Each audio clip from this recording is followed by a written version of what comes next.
attention. The scripture says wages is what you earn for what you have done.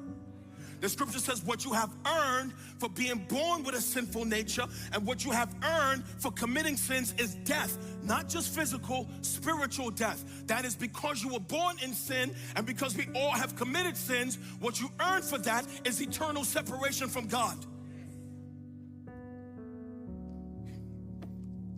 Paul goes on to explain to us the only way to get away from that in 1 Thessalonians 1 and verse 10. He talks about awaiting for the Son from heaven, whom he raised from the dead, Jesus, who delivers us from the wrath to come.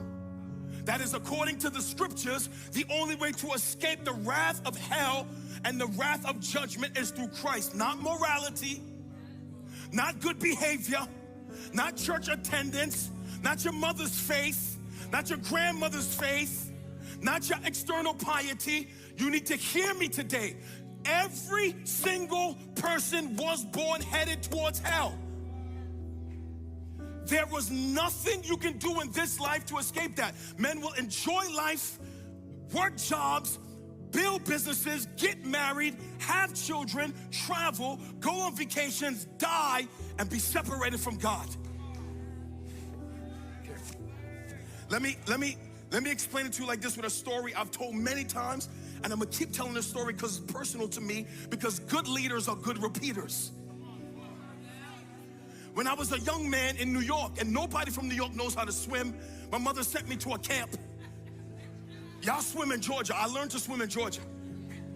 But nobody in New York knows how to swim. We don't have pools in our backyard.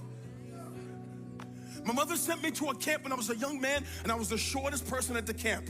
No surprise there. And they lined all of the men up along the edge of the pool, and they said, today we're gonna teach you the first lesson in swimming. And the instructor is walking down the line of young men, and when he gets behind me, I can feel him breathing on the back of my neck. And then he shoves me into the deep end of the pool. Okay. Because I cannot swim, I go straight to the bottom of that pool. And as I'm in the bottom of that pool, I can't get out, I can't swim to the top, I can't get from that circumstance. Water begins to fill my nose, and I start feeling my head swell. In my mind, I know I'm about to die at the bottom of this pool.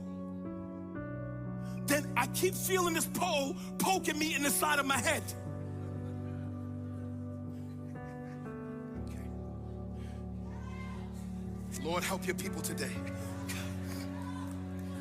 I kept feeling this pole poking me in the side of my head. And it was poking me, and I didn't have